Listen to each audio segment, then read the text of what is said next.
podcast listeners, if you hear my voice right now, I need you to do something for me. I want you to take out your phone or on your computer, go to Apple Podcasts, search for Ask Your Oldhead podcast. You'll see my logo, my little picture, my little image there. Find the show. Please rate and write a review. It's a small thing, but it helps others find this work and find what I'm doing here. And it really, really matters, as small as that may seem. So if you could please do that before we get into the show, I would much appreciate it. Thank you for listening. Let's get into it. Peace. Hey, so just a quick heads up. This episode was originally recorded just before the Super Bowl, and life was hectic. And so I did not have the time to get this out earlier. So you're going to get a double dip, you know what I'm saying? Double dip President's Day weekend situation. So please enjoy the conversation. And if you tie them both together, you know what I'm saying, you get a whole depth of vision. So with that, let's get into the show. Please, I'm Majestic. My brother, Justice Rajee. Man, so this week is week of the Super Bowl. And in the Super Bowl, we have first time in NFL history, two black quarterbacks, playing head to head. We've had other black quarterbacks in the Super Bowl. Doug Williams of our youth to, Donovan McNabb, Colin Kaepernick. I'm thinking starters. Who else? There's somebody else that started the Super Bowl. Did Cam Newton? Did they make that? Cam Newton. Yeah, Cam Newton started the Super Bowl. There's somebody else that I'm forgetting. I think but you get the. Well, you couldn't have all black Super Bowl because Tom Brady was in the league, right? so for years you were prohibited from having two black quarterbacks play each other because he was there every damn year. Think about it. I think he played 21 seasons and 7 Super Bowls. That means 33% of the Super Bowls that were available, he was in them. And he lost two. He lost 2. Lost 3, pardon me. So actually that's what I'm saying. So every other year he was there anyway. At best, you just could have got another 5 because he was there the other ones. Flag or a footnote for a Hall of Fame conversations. It's like that's where I sometimes go, like, should any other quarterbacks from the last 20 years really get a chance besides him and Peyton? I guess you gotta do Breeze just because he has so many counting stats. But from at that position doing stuff perspective, just we're not gonna talk about this that long, but just saying it's something to consider that maybe nobody gets in but Tom Brady. Like all the rest of y'all, like y'all were good, but the rest of y'all, that dude went to 10 of the 21 Super Bowls that were available in his lifetime. So none of y'all get to get in. Listen, man, and then real quick, I know because we're going to talk about something far more important. But there is something to be said, the dialogue around Aaron Rodgers. And one, I think it's important to note how Aaron Rodgers is vaccinophobia and all that other stuff has quickly been forgotten. But like, and not just vaccinophobia because people decide to do what they want to do with their bodies, but the idea of the conspiracy theories therein, which are two different things. Yeah. But people are debating Aaron Rodgers' like role in the Hall of Fame. And it's like, wait, Aaron Rodgers got to 1 Super Bowl. Look, man, I'm gonna just say one. Like it's one chip, man. It's one chip. He should have for all the fanfare. Oh, he's so amazing. In the moment of truth, more times than not, he come up short. Now you can say, well, he's had a lot of opportunities to come up short. So again, say what you want about Tom Brady. He was in 10 of 21. He even went somewhere else and got there. He won 1. And we lost 1. It's like some people get in the moment of truth and they close the deal. And some people go to the moment of truth and go, man, well, if only what's his name would have caught that one pass, you know what I'm saying? Blah, blah, blah, blah, blah, So just I mean, if it doesn't come across, I'm not particularly impressed by Aaron Rodgers. I don't care how cool passes you threw in games that ultimately ended up not meaning nothing. You know what I'm saying? Like, I mean, it meant something just from a competitive perspective, but it's like, yo, you didn't close the deal, dog. Yeah. You know what I'm saying? It's embarrassing. but what we came here for was that with two black quarterbacks in the in the championship game, it raises the discussion or an interesting discussion, in sports around, pro athletes, and their fathers, and particularly, I think, and not just the NFL, NBA, everywhere black male athletes show up, there's usually a discussion at some point about, what role, whomever parented them. And we know the societal trope of the, like, the only way out the hood was basketball or football or whatever, and the interesting thing, though, I think about these two quarterbacks is you have one in Jalen Hurts, who is the son of a football coach, right? Which usually in the football world leads to many accolades about your intellectual acumen and your like, oh, he's coach's son, your understanding of structure.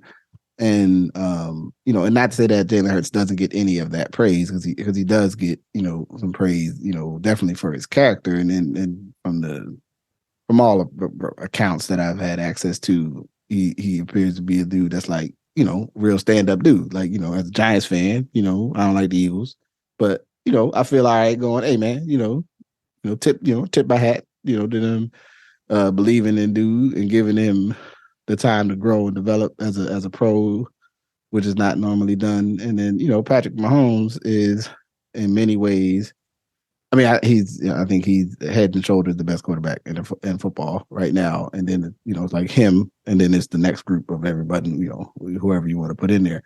He's the son of a former pro pitcher, Patrick Mahomes Sr., which, I don't know all pitchers. So I did a little research, though.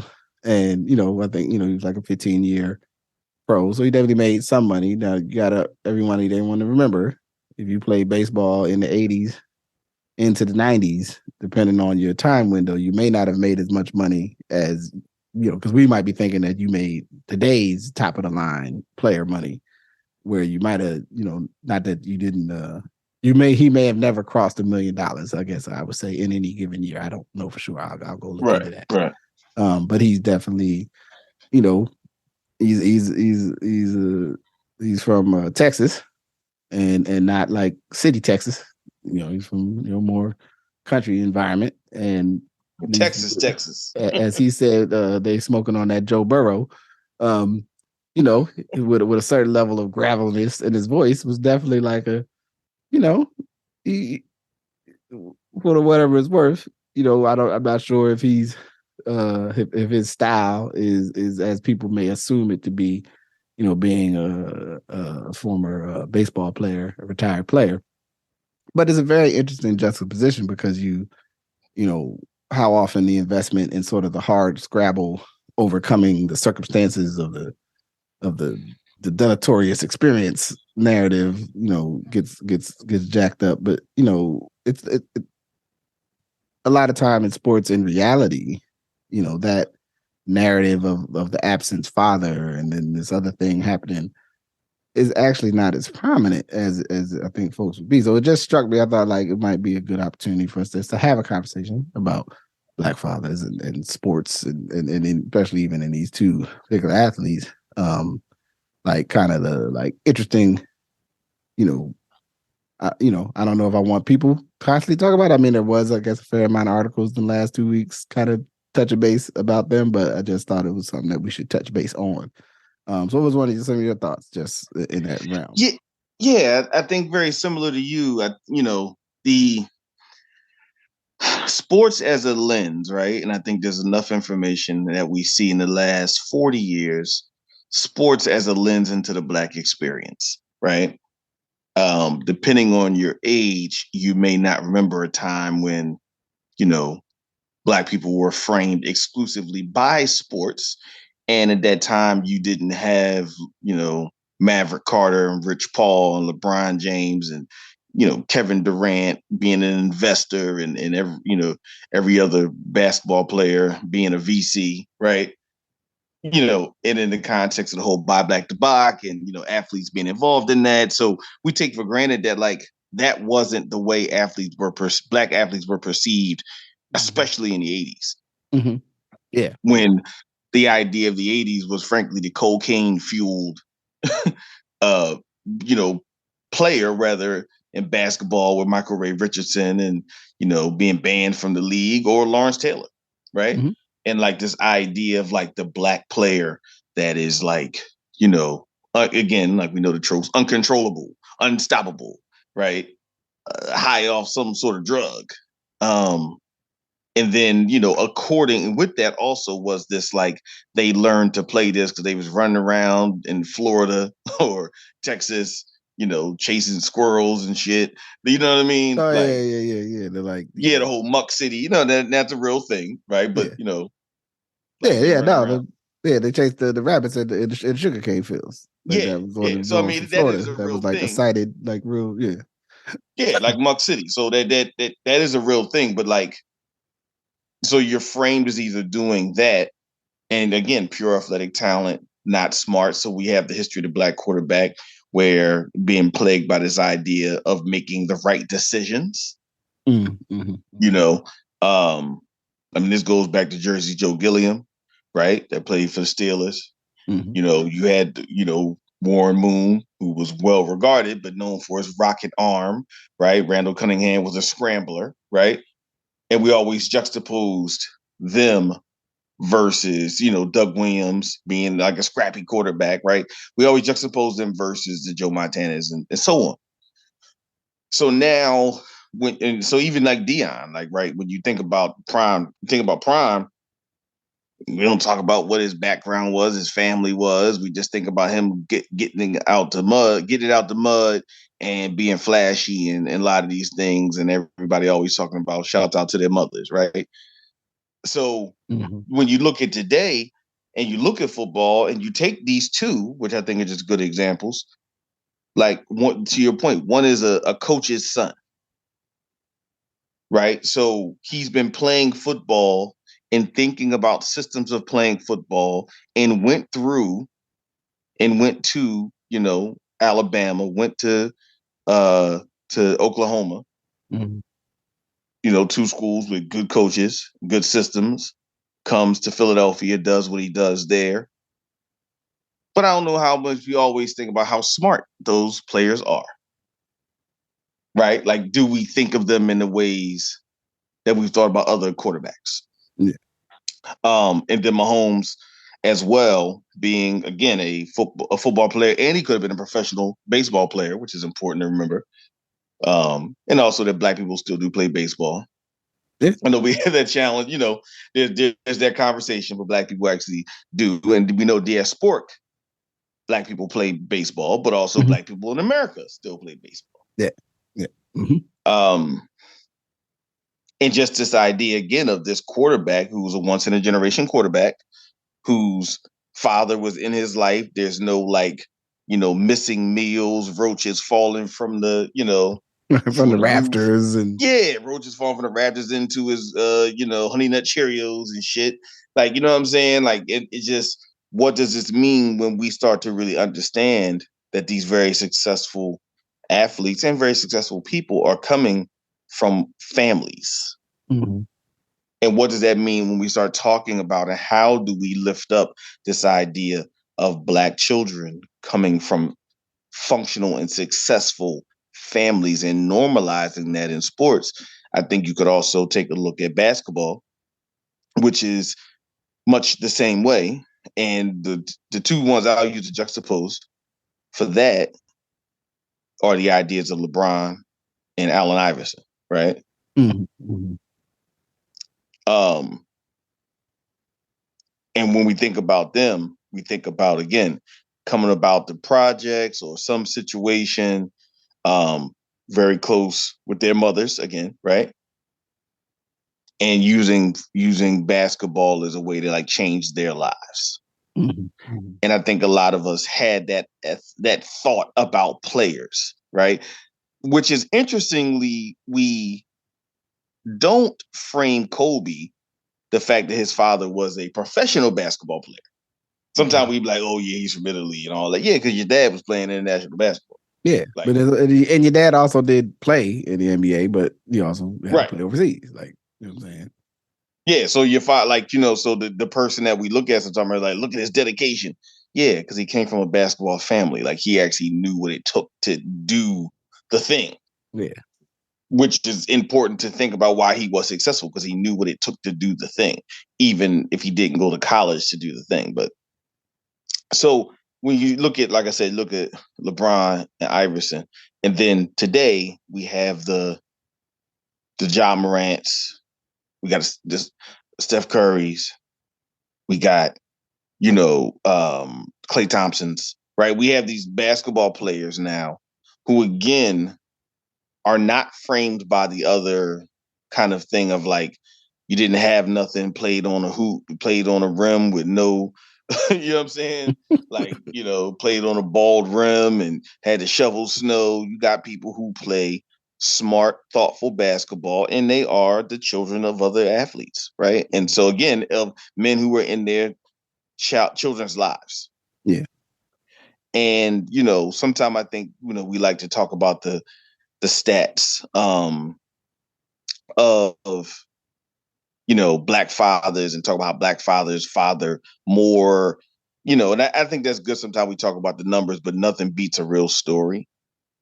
Mm-hmm. And I think sometimes it's just important to see Black men fathering. So you see Ja Morant's father at the games, right? Yeah. Like, he's present with his son at the games. And that has a lot, and that says a lot about his engagement with his son to this day. And I think it's, just important also to provide different lenses of how people can understand how you can continue to father. That is not just like one way of doing it, that fathers can be participatory. And I don't even know in all these situations if their mothers and fathers are still involved in a relationship, and that's frankly not important to this conversation. But what is important is that these men are present. And as we get to the Super Bowl, undoubtedly there will be dialogues and conversations about the grit and all these other things. But it's also important to make sure we're talking about the intelligence and the thoughtfulness of these players, of these Black quarterbacks as well. Yeah.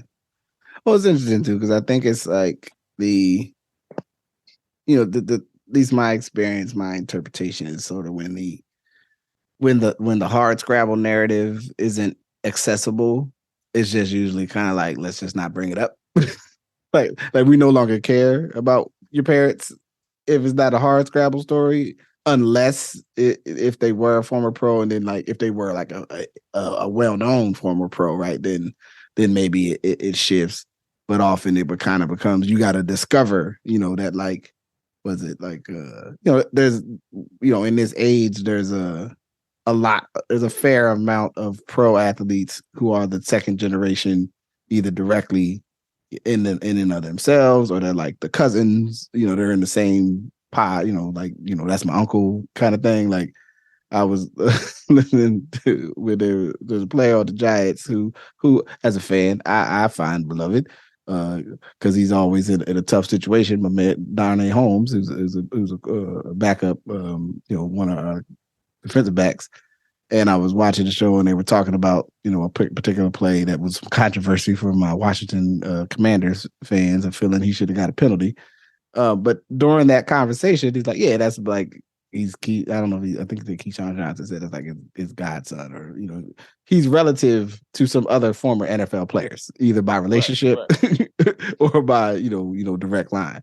There's another player who actually ended up being an interesting player on the Giants, who the wide receiver Hodgkins, who his father was the fullback on the Greatest Show on Turf teams from the Rams, right? Wow. What's the name? Matt Slater, who's played like 20 years in the NFL on special teams, is the great Jackie Slater's son, right? Like, you start looking around, and there's like, oh yeah, that's so and so boy. You know what I mean? That's his kid. That and then not to mention the coaching side of things. Like it's not uncommon. It's just not normally credited that like folks that are highly invested, especially in football, you kind of got to really be committed to football to like get there. That sometimes like that's this person's related to that, or you have these crossovers, but we tend, I think, in the modern conversation about it, if it doesn't either fit that narrative of the hard scrabble overcoming maybe a medical thing, it's no longer exciting to talk about what the family that these individuals come from. And I think it's when you get to the place that you're at with the Super Bowl and having quarterback being the most important position on the field and the most significant position, and the position where if that player doesn't make good choices and doesn't play well, it's a pretty good chance that your team's not going to do well. As we've built our narrative around this sport has built that space up.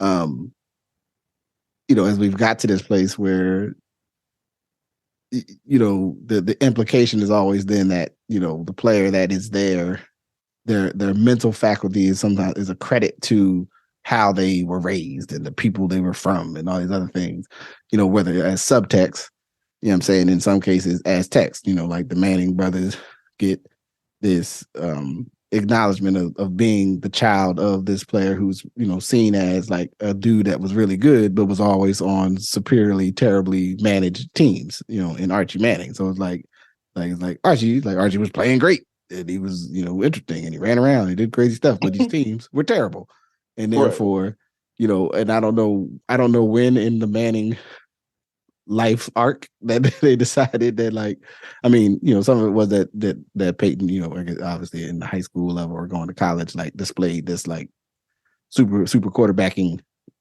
capacity, what I'm saying? And then Eli follow, with his own level of super quarterbacking, this, which, I can argue with people, which I'll save for later. Some people like to act like, you just schmo, just a regular guy, just a dude, you just a Joe. Showed up to the game, no plans, and didn't really know how to play the sport.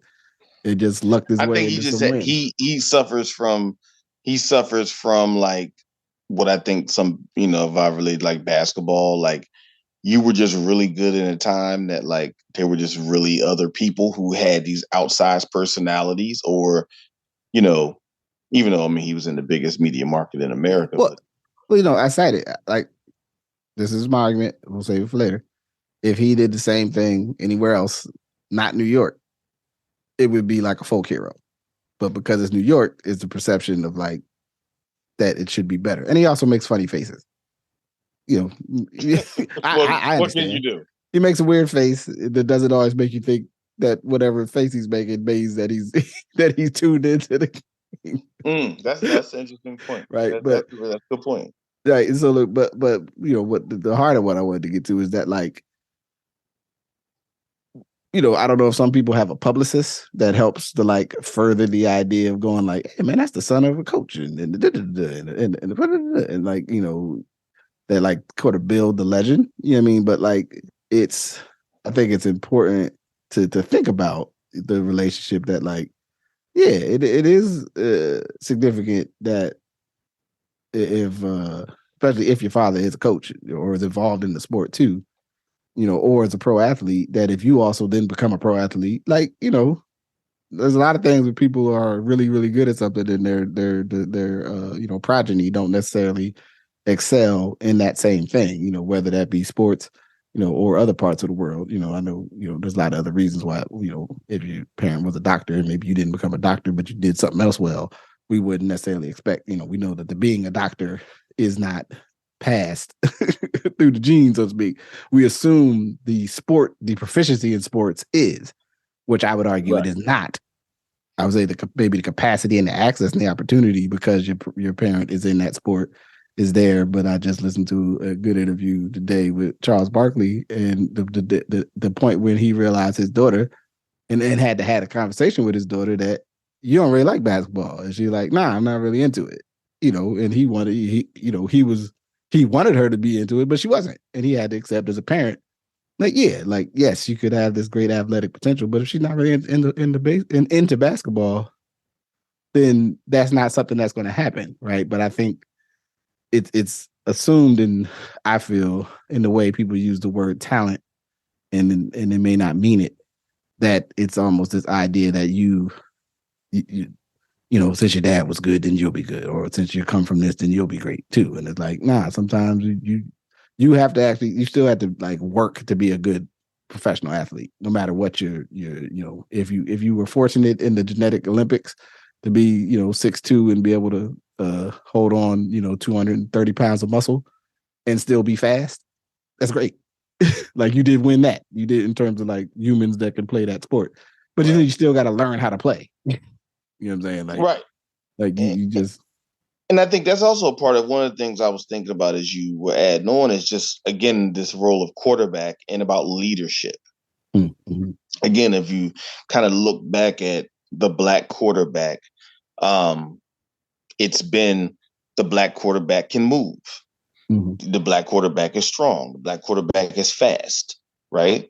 And even at times, the black quarterback is clutch. Like, there are times where that was the idea that was attached on. Then you also have people like McNabb that it was framed that he was not clutch. Take that for what you will. But I think both of these quarterbacks, and I think as a broader context about leadership and the quarterback's ability to lead their teams. And I will be honest, I don't think it's much of as racial explicitly anymore, because I think there are a lot of white quarterbacks who people question their ability to lead teams. Oh yeah. It definitely has changed. It definitely has changed from our youth, for sure. Like that particular aspect is not as liked either on the front end or the back end. Like, oh well, we don't know. Maybe not sure if not a lot of like use like, well, you got to depend on his instincts. You know what I'm saying? Exactly. Like the coded language, the coded language that was there, and then the what's the name, like but this guy's just got it. He's got that it factor. He's a leader of men, right? Like, so which was again what you usually felt when you had a white quarterback that wasn't really really good, but it was passable on the other team. They would say he had the it factor. Yeah. But now you have, again, like this idea of leadership, and what does it mean for these quarterbacks to lead their teams, and what does that start to look like when, again, in a society where outside of things like Barack Obama, right, people don't get to really understand Black people and Black men in particular as leaders, as broad leaders, other than leaders maybe of their own communities, right? Mm-hmm. Like, so it's one thing always to say, okay, this person is a leader of their communities, right? Mm-hmm. Right on, brother. You know what I'm saying? Like that type of, right on. So it's like, but versus like, no, I'm just a leader. I'm the leader of a team. I'm the leader of a band of men in this case who are dedicated to this goal. Yeah. And whether it be very vocal or not, that being seen and represented along with the presence of their fathers, I think becomes really important about socializing a new narrative, that there's a generation that won't start with any other concept. Mm-hmm. You know what I mean? Their messaging doesn't start with the Black quarterback can't sit in the pocket, or the Black quarterback can't make decisions. Yeah. And I think it's interesting. It's definitely a mark of growth, overall, that like they are both currently like being praised for what they do bring to the game, like in their own styles. You know what I'm saying? Like I said, I think just all quarterbacks, and there's like Mahomes, and there's all the other quarterbacks in the NFL currently, in my perspective, from watching them play and some of the things he does, from a his style of play being more of the like, pass first, and even if the threat of like being able to exercise the threat of run, but maybe not as prominently as that might play into Hurts's game. But the thing I respect about Jalen Hurts, especially over the last year and a half, is like, things within his play style and his competencies as a quarterback notwithstanding, like, yeah, like he be out there executing, making the decisions, reading, doing the stuff that you need to do. But he seems to also have a good sense of self, which I think is important, in terms of like how you lead a team in a sport. You know what I'm saying? That you got to like, what's your job, and he clearly wants to win the games too. Like, I think people sometimes could mistake being mild mannered to being like you don't want to win. Like it's clear, dude wants to win. And I think it's beautiful for the sport to have a kind of diversity of way the people playing can show up, and that like we haven't been inundated with like sort of some. If this was 10 years ago, we would have been over and over again. People would have told us about how massive, even though people do talk about Jalen Hurts squatting a lot of weight, but once it gets out there that you've squatted 600 pounds, people keep bringing it up. That's just how that goes. Everybody that don't lift weights, if you ever squat a lot of weight and people find out about it, people are gonna be like, hey, that dude over there, he once squatted, 450. Like, they're gonna bring it up. That's how that goes. But 600 there's not a lot of people on earth that'll ever put 600 pounds over their back and pick it up and down. But what I'm saying was, like, I think 10 years, definitely 15 years ago, in the age of Vic, we would have been inundated with discussion about sort of like, oh, the physical gifts and all the instinctual and and not the like he's reading the plays the right way, and him and his teammate are developing chemistry so that they can make adjustments on the site, and all the stuff that is historically was attributed to quote unquote the like, the brainiac quarterbacks, not the guys that just depend on their athletics. You know what I'm saying? It's a very interesting change, to see that. And then I think on the father's side of this, though, like I'm curious to, or it'd be fun almost on a fly in the wall kind of piece to see, I think it's normal, or it could be expected that if anytime, well, here's a better place actually came to me. Like when your kids do something cool as a parent, and definitely me as a father, I'd be like, yeah. Like I don't pat myself on the back too hard, but I pat myself on the back a little bit. Like, yes. Absolutely. That's my baby out there. You know what I'm saying? That's right. That's my baby. You see my baby out there? You see what my baby just did? You know what I'm saying? And I think I love the idea of folks seeing that prominently and not thinking about it almost like, or at least maybe we've moved to a place where it's not seen as like his pop just started showing up because now he's famous, and it's like, nah, these people's pop's been been on the scene, they've been there for the journey. You know what I'm saying? Like they didn't just turn up. You know what I'm saying? And these two individuals in their role, but some of the others, like you mentioned, John Morant's pops. We think about like Steph Curry, Thompson. I'm trying to think. There's another player that's name popped into my head and it went back out. You got Larry Nance Jr. Yeah, Nance Jr. The Rivers crew. Yeah, the Rivers crew. That's what I was thinking about. I was thinking about, we might have brought this up one day, and just as a tip of the hat to the ball boys. Like, look. Oh yeah. Whatever y'all think, if you think he was talking crazy because he was saying he could have got at Jordan back in the 80s when he was at whatever school he was at.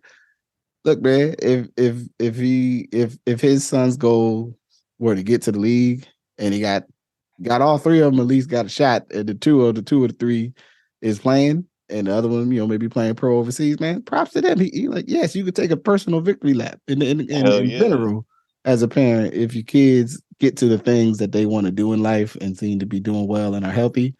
Yeah, man, like it's okay to be for you to be excited, and for us as a society to be like, hey, man, good job by y'all, man. And not to say notwithstanding anyone else's contribution. And it's okay that they may be boisterous, right? Like, 'cause that's the other thing. Like, it's almost like, okay, yeah, you could be black and be successful, or brown and successful, or whatever. Like, you know what I mean? You can, but like, don't gloat, right? Yeah. Like, don't do too much. Don't do too much. And it's like, well, maybe they did. Maybe they're doing a lot because maybe in the sense of, the balls, because maybe this is actually a huge deal, right? Like, maybe the fact that 3 of your sons were at least pro level globally, somewhere in the world, could play on a pro level, and they're all within 5 or 6 years of each other. That's a big deal. Yeah. And again, no matter Right? what Like, no because matter the same what you thing with the think. Mannings, right? Yeah. Like, okay, Archie was one, and Peyton, but the last brother,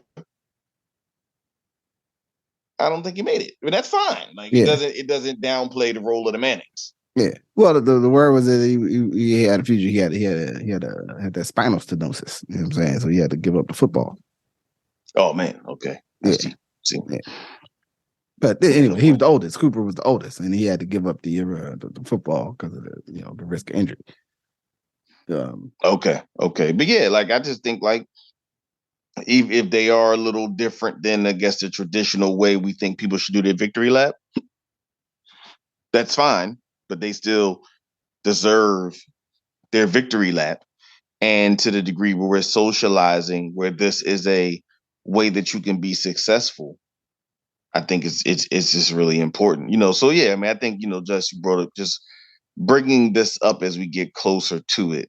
I'll say, what was important and is important, because I think we have to constantly evaluate how we're seeing all people, right? Like, we have to constantly evaluate how we understand, those who identify as Latino, Latina, how, what different ways you want to frame it. We have to understand how we see folks. One of the things I'll just throw out there is, I think in America, like, and I'm gonna say this, I think when we talk about Latino performers, it's one thing if it's like Ricky Martin, but it's another thing if it's Bad Bunny. Mm-hmm. And when you have Ricky Martin, who is like giving you the pizzazz or the flavor that we connect with Latino artists, like, that's fine in America. But when you're Bad Bunny and barely talk to people in English, right, people got to feel some kind of way. But just feel some kind of way about that. But PSA, folks, he's from America. He's Puerto Rican, which means he's from America. Yep. And just because he doesn't speak English all the time to you, he's still from America. Because guess what? We have places where people don't speak English all the time. That's right. So I mean, and I just say that juxtaposition of, like, how people perceive brown folks and how they perceive, like, the tropes that we have for them, the ways that we accept them. And I think there's just a lot of lenses for all of that, right? That we have to constantly be rigorous about and aware of. Yeah, indeed.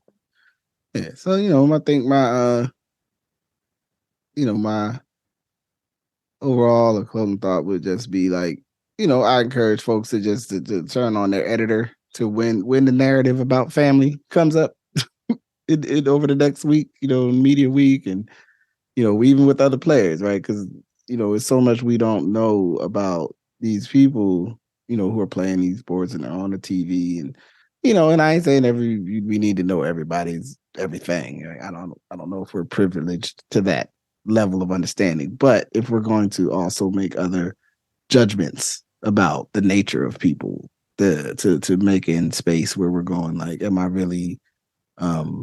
making space to treat them with, like, a sense of compassion as a human, and, like, understanding their story as a person, or, like, how they got here, and not and it's not just being disrespectful. Also, if you just don't really want to get too deep on anybody, you just want to watch the sport, you can do that too. Like you don't That's have to, right. you can just be like, yo, I just like watching the games. Like I ain't trying to know everything about everybody. I just hope that they hope the game goes. I want to watch something entertaining, and I hope it's fun, and I hope nobody gets hurt too bad or anything. And maybe that's your space. That's fine too. I think it's just important that this kind of raised the moment to elevate that. You know what I'm saying? Shout out to Black fathers and stuff, and all the parents, all the parents out there, parenting somebody, all the aunties and the play cousins, the play aunts, and the person, father figures, mother figures, people figures, figuring stuff. Somebody counting on you, man. That's love, slam, man. We need that. We need all that. So, yeah. All right. So, just what you got for the score? I've been thinking on it a lot. There's a part of me 2 weeks ago, and I know some of the 49ers fans are going to dispute this. I don't think it mattered if Purdy played the whole game. That was going to be a 30-something to whatever beat down either way. But suffice it to say, as a part of me that felt that the Eagles might just be so particularly talented and structured well as a team that it might not matter, and that they might win all these games by 20 points. However, if there's anybody whose capacity to play the game, and if he's not pressured out of being able to do so, could put up points that would force the Eagles to have to play a game where they are not in the kind of rolling downhill the way they like to do. You know what I'm saying? Because they love nothing more, I think, as a team than to get a lead and then roll downhill on you by getting another play, and then now you're suddenly down 21, and then they're feeling great. You know what I'm saying? They're like, yeah, and they can fly off the line and try to sack you in the whole bit. And if he's out there doing my homeboy type stuff and is able to go, nah, that's cool. Y'all scored. I got one back for us, and then maybe I double up and get ahead on you. So I think I said all that to say, I think I'm moving to like Mahomes, the Chiefs winning in a close, like 1 point, late field goal type of situation, like 34-31, 33-30 kind of game, or maybe even like a 35-34, like you got to score a touchdown in the closing minute to get up by 1 point kind of thing. That's what I'm going with. Okay. I talent wise, I think it's 28-17 Eagles. On paper, but games, as the infamous saying is, games aren't played on paper. Yeah. Paper wise, I kind of see it similar. Like I see Chiefs maybe by 3, right? Like, but close. Chiefs by 3, Eagles by 3. Because, to your point, if the Eagles get downhill, I don't think the Chiefs have the firepower to go back and forth. Yeah. Right. So if they get moving, once that train gets moving, then I don't see the Chiefs defense stopping them as much as I think the Eagles defense can possibly neutralize them. But I mean, again, to me, Mahomes is the X factor. Yeah. He's the most talented player on the field. And so, to me, there's always a challenge when you have someone who's superlative on a team that changes the complexion of the game. Yeah. So, Word up. So yeah, we'll see. We'll come back to it and see what it looked like when we talk to y'all next time. Yeah, absolutely. So with that, I guess we can wrap it up unless you got something else. Nope. All right. So with that, we'll say peace. Peace. Thank you for listening to Good Brothers. Thank you to my good brother, I'm Justice.